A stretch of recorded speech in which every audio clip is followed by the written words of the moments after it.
Boa tarde. Devido a problemas técnicos, estamos recomeçando. Ainda bem que o Márcio não tinha começado a falar.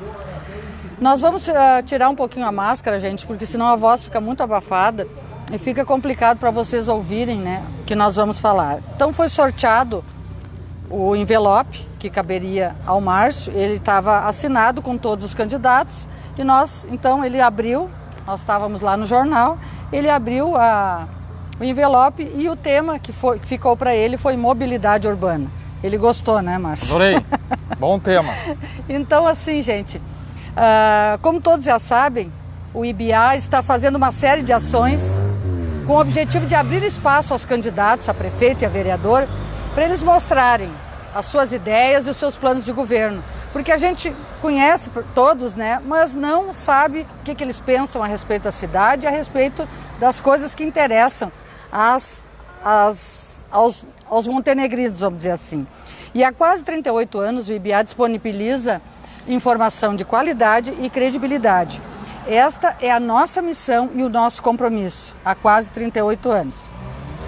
Você pode acompanhar essas ações todas da eleição municipal através do jornal impresso nas terças, quartas e sextas, o portal www.jornaliba.com.br, a Rádio IBA agora, né, recém-inaugurada. Parabéns. Com um programa local, sempre ao meio-dia, de segunda a sexta, com noticiário local, e também pelo YouTube, o Facebook e o Instagram.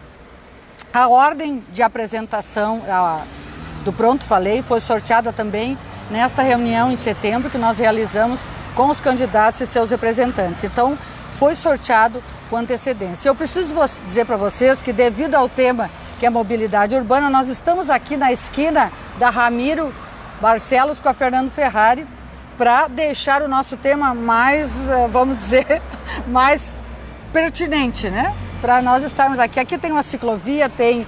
Na verdade, a ciclofaixa, né? A ciclofaixa. Ciclofaixa. Temos as sinaleiras e isso se torna mais relevante. Antes de nós começarmos com o Márcio apresentando as suas propostas, eu preciso dizer que existe uma política nacional de mobilidade urbana através da Lei 12.587. E essa política nacional passou a exigir dos municípios com mais de 20 mil habitantes que também tivessem o seu plano de mobilidade urbana.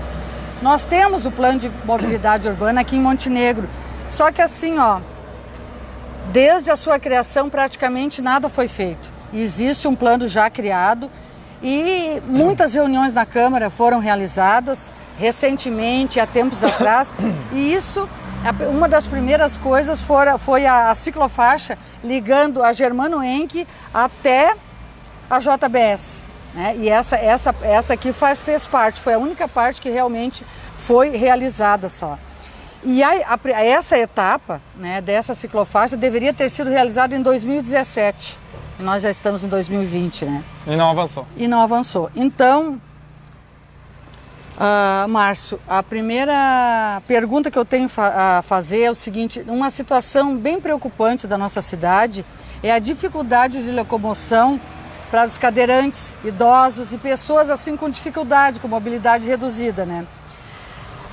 Quais as soluções que o senhor propõe para reduzir essas dificuldades?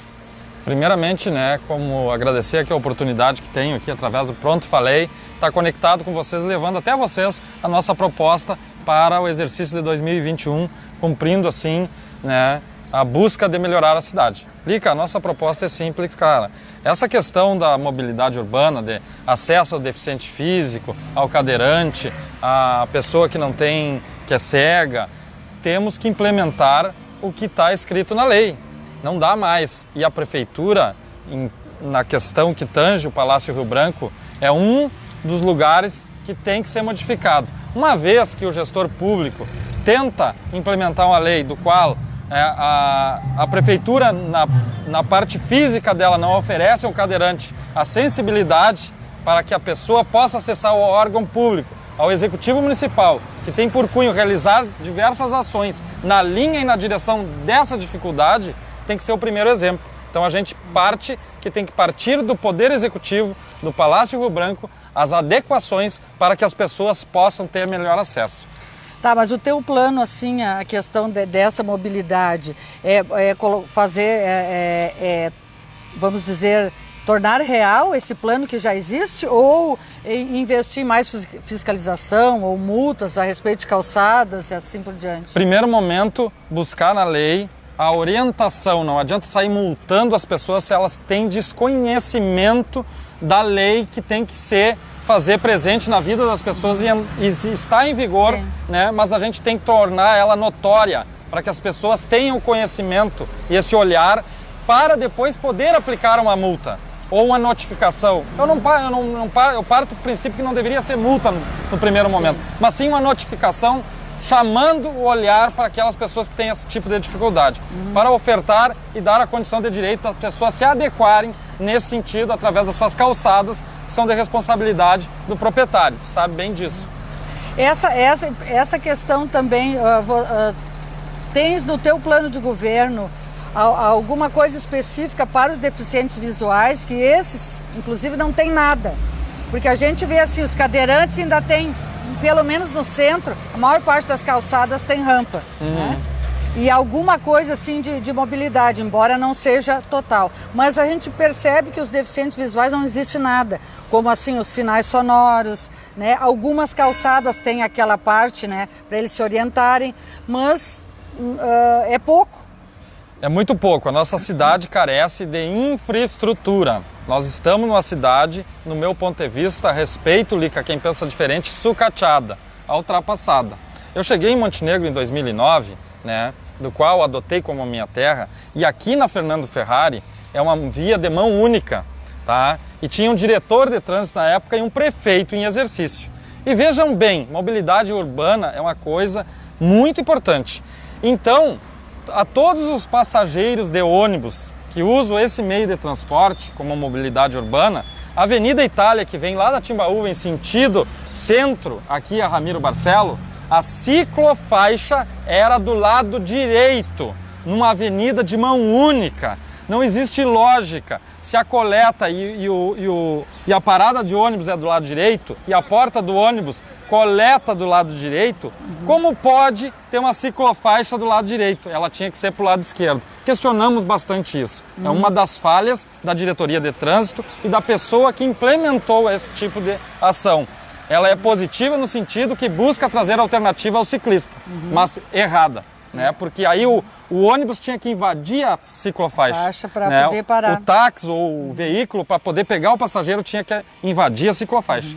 Então a gente vai trabalhar nesse sentido, um estudo junto com a SMOP, com os conselhos, com o conselho do plano diretor da questão de mobilidade urbana, organizado e planejado, né? Implementando cada vez mais essa realidade que faz falta na vida da gente e das pessoas que necessitam, com deficiência visual, com deficiência de questão usar cadeira de roda, de todas as esferas ali, cara.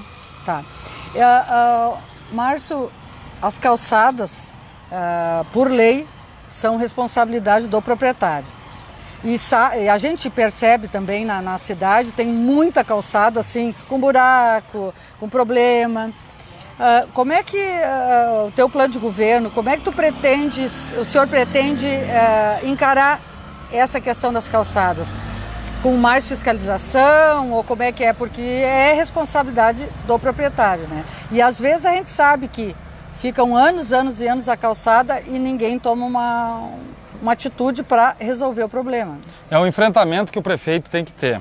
E nós temos, como cidadãos, moradores de Montenegro, uma consciência de que, para poder cobrar do proprietário, que é uma lei, que o proprietário é responsável pelo passeio do pedestre público através da sua calçada.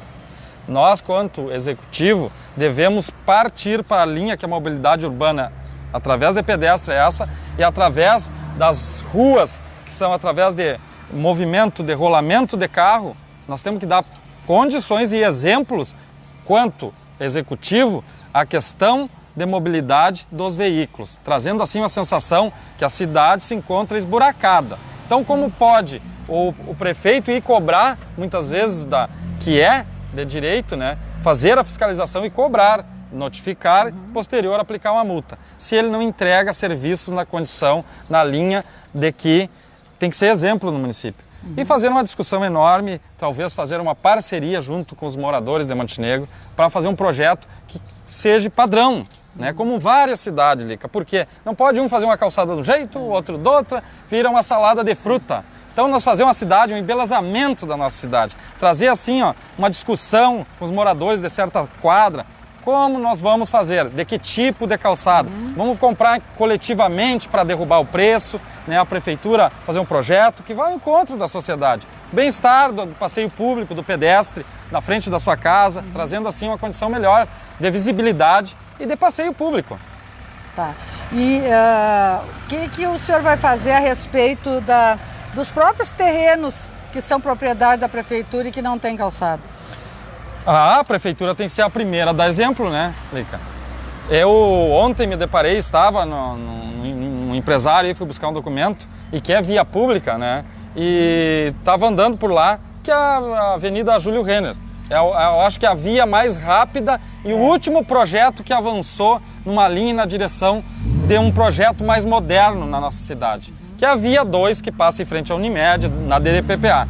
Me encontrei ali com a situação, veja bem, que todo mundo passeia naquela via, mas não tem calçada a ofertar e nós temos um canteiro no meio da via, que pode ser uma discussão, por que não nós aplicarmos ali PAVS, trazendo um passeio, que as pessoas possam caminhar segura no meio da via e não andando no acostamento, correndo o risco de ser atropelado. Nesse sentido, quando cair, tem uma ciclovia em cima, no meio da rua, né, com passeio público e com passeio de ciclista. Em cima, com PAVS, né, trazendo assim uma condição melhor de segurança e bem-estar a toda a população. O número de veículos circulando nas vias centrais cresceu exponencialmente, né, nos últimos anos. E a grande queixa dos motoristas era a falta de estacionamento, principalmente nas vias centrais. E o estacionamento rotativo foi implantado agora em fevereiro, mas devido a ações judiciais, como a gente sabe, começou a funcionar só em junho. Aí funcionou, eu acho, um mês e pouco, talvez um pouco mais. De novo, outra ação, né? outra decisão judicial interrompeu, impediu. Então, assim, eu gostaria de saber qual é a sua posição sobre o rotativo, como o senhor resolveria essas questões judiciais e se o senhor entende que precisa adequações. Olha, é muito simples. Um prefeito ele tem que ter pessoas qualificadas e com notório conhecimento no que tange o instrumento de licitatório chamamento público na Secretaria de Administração. Se existe um impedimento hoje do estacionamento rotativo, é porque existe discussões judiciais e o juiz decretou que fechasse e parasse, é porque há falha no certame licitatório ou do chamamento público. Então, começou o problema já lá quando abriu o edital. Isto é falta de conhecimento técnico, senão estaria em perfeito funcionamento e condições. E o segundo momento, vem ao encontro da sociedade, sim, o estacionamento rotativo. Só que ele tem que ter uma carência, Lica. Tem que ter uma carência, não dá para chegar ali, a pessoa parou, já toma o ticket. Tem que ter uma tolerância. E assim também mais vaga para motos. Tem muito poucas vagas então, para motos. O senhor é a favor do Eu sou a estacionamento favor aberto? totalmente, porque é uma alternância, né, dá a possibilidade das pessoas fazerem uma rotatividade, uma vez que nós temos uma questão do município, que o nosso centro e o nosso comércio se concentra grande parte numa rua de mão única, e num sentido só. Então isso fazendo afogamento do centro, né? Então é preciso ter o estacionamento rotativo. Mas com algumas adequações. Algumas adequações, com mais estacionamento para motos, né? Com mais vagas para motos, com tolerância para a pessoa que para ali, de repente não tem a vaga na frente da farmácia, vai parar, vai só pegar um remédio, 10 minutos, 15 minutos, né? Tem que ter uma tolerância nesse sentido, nessa linha. Mas continuando rotativo. Continuando rotativo. Tá, são incontáveis as reclamações dos motoristas, tu mesmo falaste há pouco, em relação aos buracos nas ruas, né, em várias ruas. De que forma e com que recursos o seu governo vai resolver esse problema? Bom, é muito... Só um parênteses, a atual administração adotou o critério de terceirizar esse serviço, né, de recapeamento das ruas e fechamento dos buracos. Né? O senhor faria da mesma forma? Olha, eu não vejo isso, Lica. Eu vejo que a SMVU, que é a Secretaria de Serviços Urbanos da cidade, ela tem uma usina de asfalto frio, tem rolo compactador, tem caminhões, tem moto-niveladora, tem toda a condição de recuperar a cidade, né? Se tiver que terceirizar algum serviço que a prefeitura não tem a oferecer, se faz o certame licitatório, se busca uma licitação e se contrata o serviço. Mas é preciso dizer que eu vejo o olhar do gestor público, né, muito distante dessa contrapartida junto ao município. Veja bem, nós temos uma cidade esburacada, que nem tu falaste. Só que eu não vi nos últimos 3 anos para trás o conserto dessas vias. A gente não via a presença da prefeitura junto às ruas que estão sucateadas e estragadas. Então não pode, eu sempre tenho dito, não pode o gestor público trabalhar só 3 meses ou 45 dias antes da eleição. Ele tem que trabalhar, entrou para a prefeitura 1º de janeiro, já tem que ter um plano de ação, planejamento estratégico de bairro, formar toda a equipe e levar para os bairros, pessoal da elétrica, pessoal do Desurb, que cuida do esgoto, dos buracos, a questão de pavimentação, seja ela a recuperação de paralelepípedo, tanto como pavimentação asfáltica com asfalto frio, e recuperar questão de elétrica, levar todos os profissionais e junto com o Conselho, Lica, com a Almac, juntar todos os presidentes de bairro e fazer um sorteio para ser igualitariamente, para não beneficiar a A ou B, ser justo e montar um pichurum, vamos dizer assim, pichurum, um pichurum de diversas... É bem antiga, né? Um pichurum para levar sorteado junto ao MAC. Bom, caiu o Germano Henke, vamos dizer assim, no sorteio em primeiro lugar. Vai toda a equipe da prefeitura, concentra toda lá e só sai do bairro depois que o bairro tiver em condições de entregar para a população, porque o prefeito nada mais é que o intermediário entre a população e empregado do povo. É essa a minha visão. Agora o senhor entrou já numa parte que seria o calçamento das ruas dos bairros também. Então é isso que o senhor pretende fazer para resolver esse outro problema? Uma é a recuperação do que está sucateado, né? Que está tirado da nossa cidade. Nem o capim da cidade se corta mais. O mato tomou conta das praças, dos parques, a beirada do rio está caindo. Né? A gente tem essa sensação, está na retina de cada um de nós. Eu não estou aqui fazendo falácia, isso é na retina do olho da gente, a gente enxerga claramente. A gente tem que recuperar a cidade para poder avançar e trazer espaços para a população, que merece. Nós não aguentamos mais ter que sair daqui e tomar chimarrão lá na pracinha do Pareci, né? Que é muito bonita, né? Na rua coberta do Pareci. Pareci uma cidade pequena e avança no interior, avança na cidade, e nós aqui com um potencial econômico enorme, uma cidade da 19ª economia do estado, uma cidade que tem uma arrecadação cada dia crescendo mais, hoje em 281 milhões e 700, estamos estacionados e com a cidade parada, com os freios de mão travados, temos que avançar.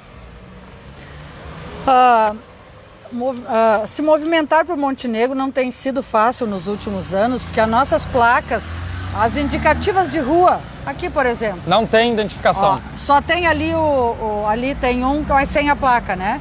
Tá, a maior sem parte dessas placas de sinalização de rua ou estão deterioradas ou foram vandalizadas também. O que o senhor pretende fazer para resolver esse problema? Muito bem. muito boa. Já fui secretário de Indústria, Comércio e Turismo no município e entendo que juntamente com o comércio e a diretoria de trânsito, a ACI, Sindiloja, temos que promover uma reunião e trazer para as pessoas que aqui vêm e aqui moram a questão de sinalização. A de trânsito é de obrigação do município, tanto quanto a de identificar que rua a gente se encontra, né? A gente se encontra na Ramiro Barcelo, por que não fazer uma parceria pública-privada? De que sentido? O empresário doa a plaquinha, né, e bota o nome do seu estabelecimento embaixo.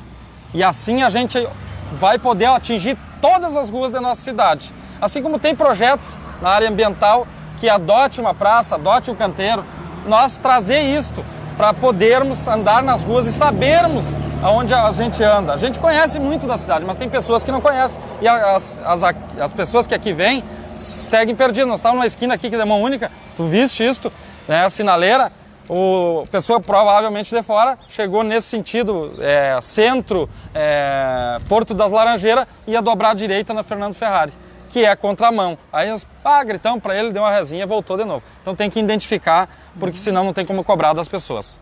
Tá, mas essa ideia de envolver os comerciantes para participarem, geralmente, claro, quem tem a sua empresa quer a divulgação maior, né? Então, geralmente eles optam por colocar as suas plaquinhas no centro da cidade. Não vai ter que haver também um investimento do poder público para os bairros, por exemplo. Mas é para toda a cidade. De repente, por exemplo, o lojista daqui da Rabeira não vai querer botar uma placa lá no bairro Estação. Ou na estação. Exatamente, isso é muito boa pergunta e questionamento. Eu acho e tenho certeza que devemos na linha e no sentido de que, se vamos implementar no centro da cidade, é por toda a cidade. Porque o mesmo pagador de imposto daqui é o mesmo pagador de imposto de lá. Nós vivemos numa cidade que não pode ter preferência para o centro e desassistir os bairros. Nós temos que ter igualitariamente, né, o mesmo critério adotado, se o empresário quiser, e tem que ser sorteado. Vamos fazer um sorteio de ruas e de bairros, entendeu? Para ser justo, assim como eu falei na questão da UMAC, de limpeza e pichurum dos bairros. Vamos fazer um sorteio e vamos promover, porque isso é um embelezamento da nossa cidade, nos traz melhores condições para quem trafega na cidade. Então eu acho que os parceiros são os parceiros de primeira hora, os empresários não vão se ater de apoiar essa iniciativa. Tenho certeza que nós temos uma população ordeira, né, um comércio pujante que quer se envolver com seriedade nessa questão da recuperação da nossa cidade. Porque se fica ruim a nossa cidade, as pessoas vão para fora da nossa cidade, né? Muitas vezes vão sair daqui, como eu te falei, para ir para o Pareci, para ir para o Cascalho, para o Balneário Cascalho, para o Balneário do Batata, para a Cascata do Maratá, porque nós aqui no nosso balneário não conseguimos nem chegar. A ponte está caída, o balneário que foi entregue em perfeitas condições de uso, hoje está totalmente abandonado e desassistido. E é dinheiro público, é nosso. Nós merecemos isso para nós de volta. Resgatar o sorriso das pessoas e os parques e as praças e os órgãos que são nossos.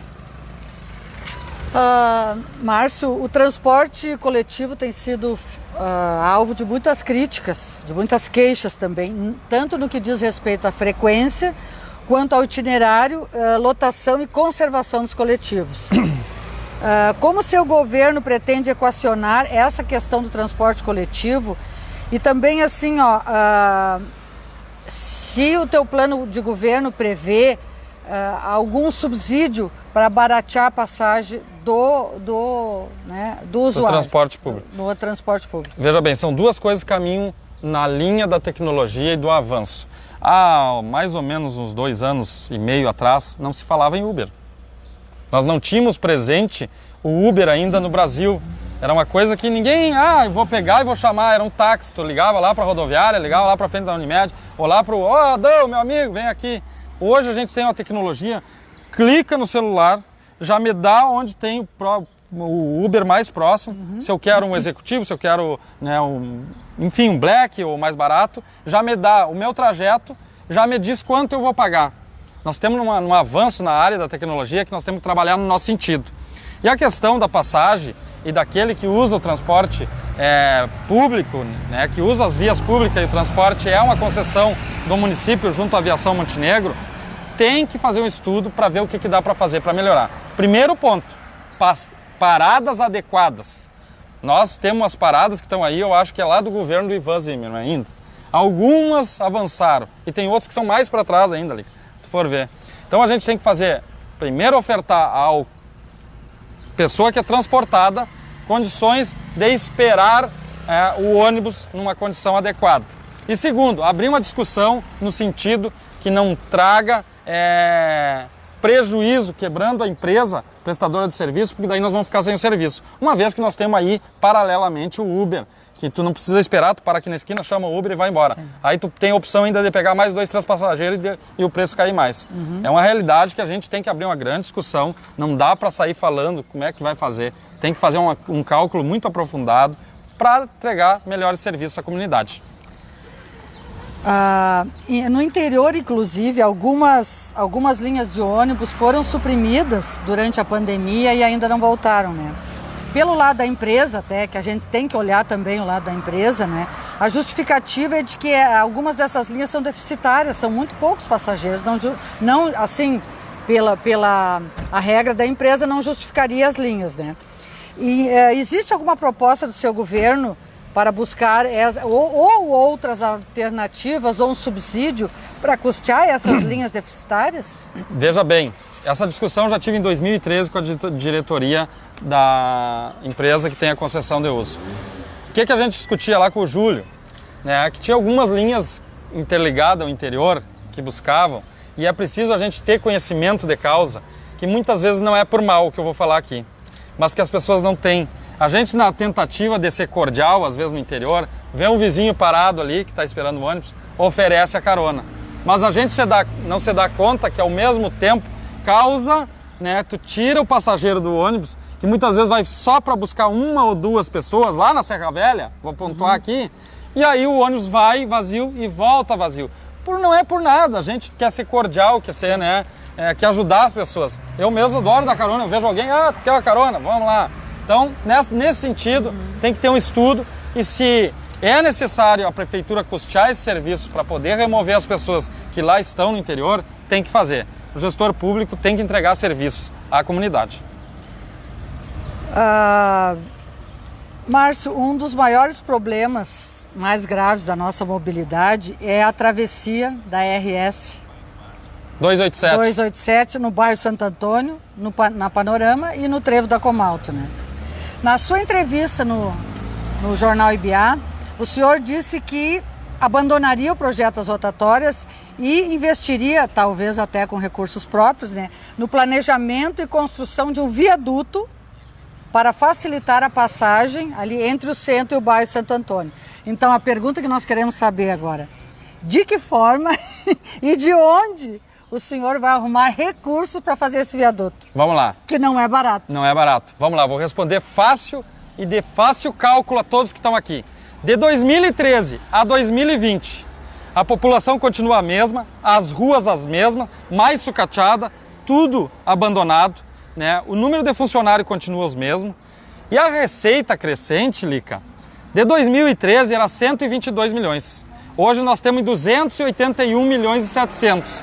Teve um crescimento de 129,7, com um crescimento econômico em receita, em dinheiro, de 159 milhões.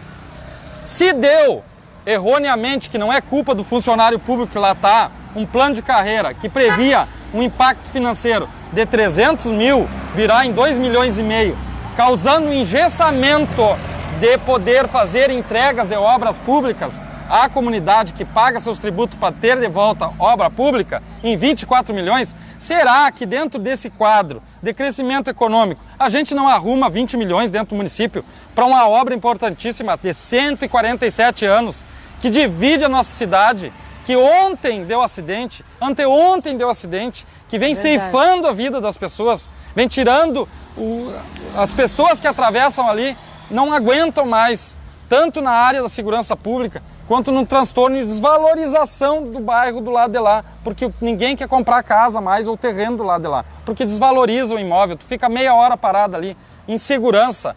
E nós precisamos avançar numa cidade que é o centro-gel do Vale do Caí, pujante, uma cidade com distrito industrial, com condições de tecnologia melhor, de implementar energia fotovoltaica, energia limpa, de reduzir, e um dos critérios é reduzir. Nós pagamos iluminação pública, não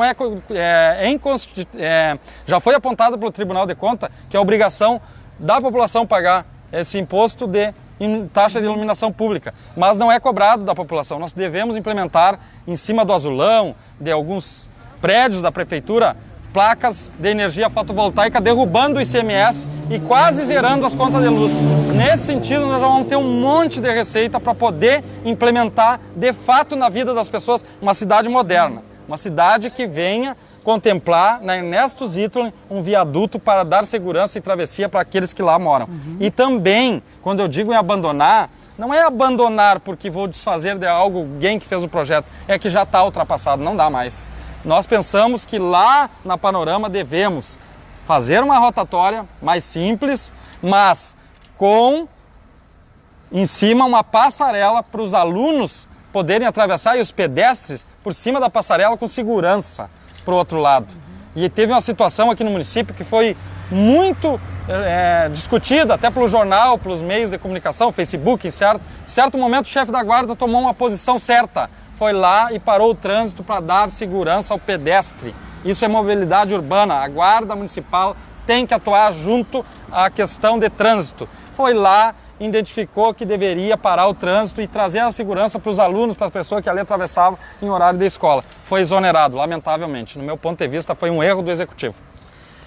Ainda sobre esta questão, o que acontece, que parece que Montenegro não tem força política, nem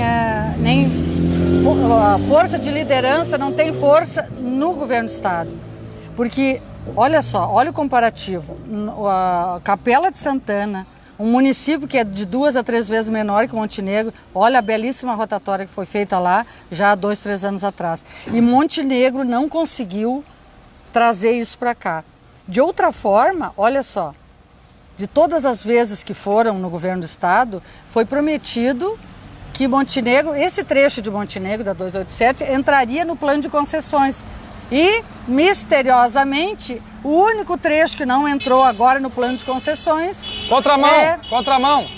O único trecho que não entrou nesse plano de concessão foi o nosso trecho de Montenegro. Da 287. Muito bem.